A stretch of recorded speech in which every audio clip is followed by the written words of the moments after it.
apabila di dalam suatu daerah atau suatu kampung ada satu orang yang bisa melaksanakannya, maka sekampungan itu digugurkan kewajibannya. Nah, baik, kita langsung saja. Ya, kita membahas tentang KI dan KD-nya dulu. Itu kompetensi inti dan kompetensi dasarnya. Yang dalam ini, pelajaran ini kita akan mengetahui atau menghayati dan mengamalkan ajaran yang dianutkan khususnya dalam agama Islam. Nah, ini bisa dibaca aja oleh kalian, ya. Berlaku jujur, gotong royong, toleransi, dan segala macam. Terus yang KI-3-nya memahami, menerapkan, menganalisis pengetahuan faktual. Nanti apa yang kita dapatkan di sini kita bisa aplikasikan di dalam kehidupan kita. Dan paling tidak ada modal, kalian nanti bisa membantu orang di dalam melaksanakan pengurusan jenazah. Diperagakan, mempraktekkan. Tapi di waktu ini saya hanya menjelaskan. Nanti di lain waktu kita akan praktekkan tentang pengurusan jenazah. Sudah pernah kalian? Belum pernah.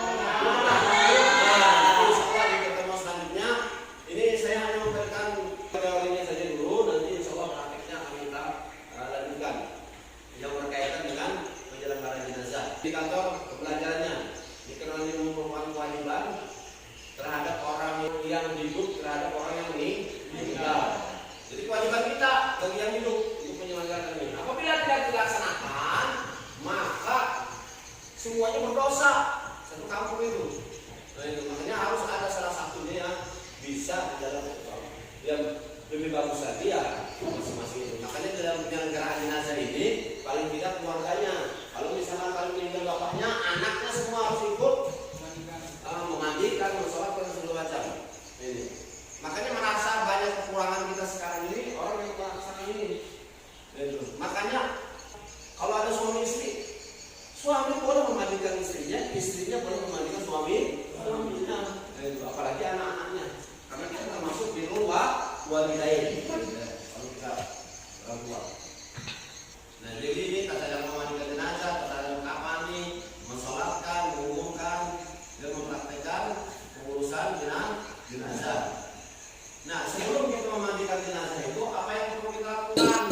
Yang pertama adalah kita harus mempersiapkan kain kafan. Jangan dimandikan dulu mayatnya sebelum kain kafan siap. Mayat itu biasa biarkan dulu. Akhirnya orang yang mau baca yasin, baca zikir atau segala macam.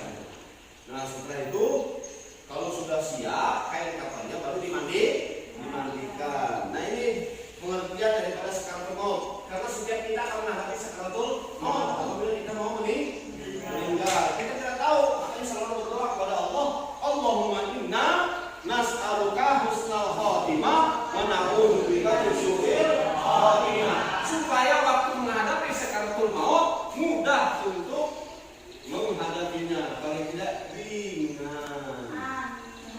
Karena ini semua amal kita ditampakkan oleh Allah waktu sakaratul maut. Sudah itu kalau yang amal mithqal dzarratin khairan wa man ya'mal mithqal dzarratin syarran yarah. Lihat kan itu.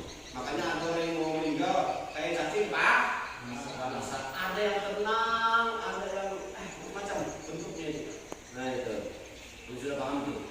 Karena kalau gitu orang yang ada di sakaratul maut itu sudah macam-macam. Begini, rasa lemah badannya, rasa mengantuk, hilang kesadaran, semuanya akan dirasakan semua itu. Makanya kali mungkin pernah menemukan orang yang mau meninggal itu. Karena sudah diberikan Allah tanda-tandanya. Pengurusan jenazah yang pertama adalah memandikan. Ya, memandikan jenazah adalah membersihkan dan mensucikan tubuh mayat dari segala kotoran dan najis yang melekat di badannya. Jangan lagi dimandikan oleh laki, tidak perempuan dimandikan oleh perempuan kecuali suami istri atau muhrimnya. Jadi cara memandikannya itu seperti biasa. Pertama itu istinja dulu. Istinja itu artinya apa? Membersihkan kotoran dulu sebelum mandi jenazahnya, kotoran-kotorannya. Makanya ada di urut-urutnya. Jangan terlalu tekan juga. Ya, makanya itu yang tukang mandi dengan yang tukang membersihkan namanya itu putar dua lubang itu harus rahasia di situ. Tidak boleh disebar airnya. Nah, makanya yang pegang itu anak daripada si jenazah atau si mayit itu. Karena kalau kita membocorkan aibnya, nanti aib kita itu bisa dibukakan oleh Allah juga waktu kita meninggal. Maka takut, jangan takutkan enggak. Prosesnya bersih, oh bersih. Nah baru kita itu baru dimandikan. Terakhir baru diwudukan. Nah selanjutnya adalah kapan jenazah. Karena kain kapannya sudah siap. Nah kain kapannya itu yang digunakan hendaklah yang bagus, bersih dan menutupi seluruh tubuh. Kain kapan hendaklah berwarna putih. Boleh juga warna lain juga, cuma kebiasaan kita warna putih. Kalau ada kain ihram, dia pernah umroh atau haji, boleh dipakai. Nah selanjutnya jumlah kain kapan bagi laki-laki 3 lapis, sedangkan perempuan 5 lapis. Boleh langsung, boleh juga ada yang pakai baju dan sarung serta surban, tergantung adatnya. Nah itu jangan kaget juga. Ini nggak ada baju, nggak ada sarungnya langsung dilapis, boleh. Jadi masalah, tidak ada pertentangan.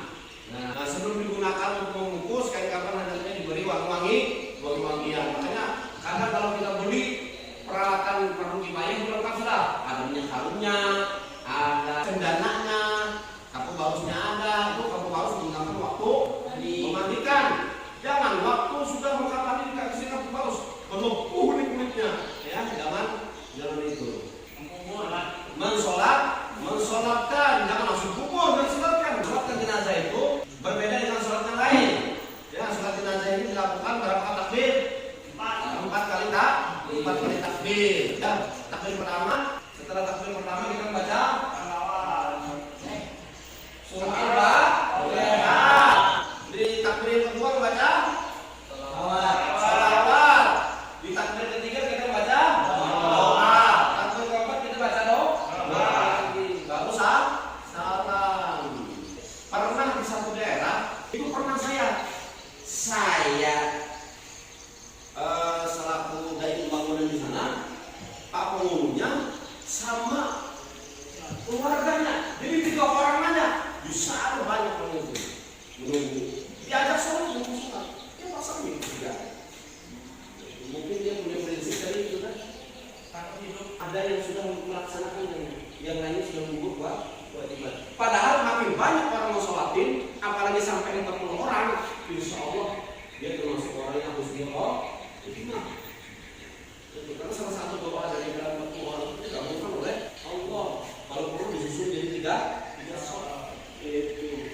Jadi itu. Nah selanjutnya kalau penguburan ini sebaiknya lubang kubur disiapkan terlebih dahulu. Nah, jangan menunggu, karena jangan menunggu. Ini mayat sudah siap. Ternyata kuburan belum digali. Paksa menunggu lagi hampir 2 jam. Nah, pernah kejadian saya itu. Pernah.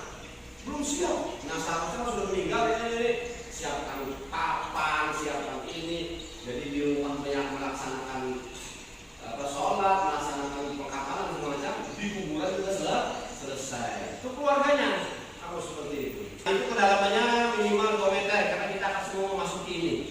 Ya, insya Allah kita semua ini merasakan ini. Karena kita semua adalah camat. Ya. Calon mati semua itu. Mulai siap-siap. Nah, kedalamannya 2 meter agar bau tubuh yang busuk dan tercium dan untuk menjaga kehormatan sebagai manusia. Jadi ini dilaksanakan, gitu ya. Nah, tali pengikatnya jenazah itu nanti harus dilepas. Nanti di atasnya itu ditaruh papan baru ditimbun kembali. Kita masuk ke latihan. Yang sudah silakan. Nah, latihan pertama. Ketika kita sedang menunggu keluarga yang sedang sakaratul maut, dianjurkan untuk apa? Membimbingnya keluarga yang nunggu akan mentalakimnya itu. Dibisikin, jangan di. Makanya kata Rasulullah, "Iqra'u Yasin ala mautakum." Bacakan Yasin kalau orang yang mau meninggal supaya mudah rohnya keluar. Tetapi kita dibimbing.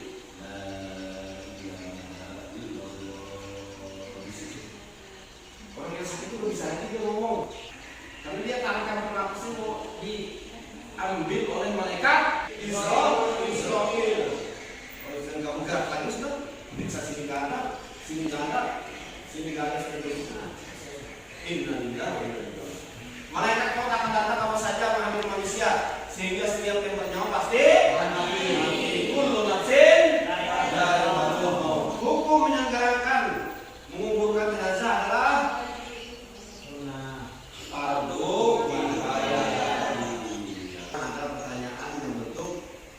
Israel.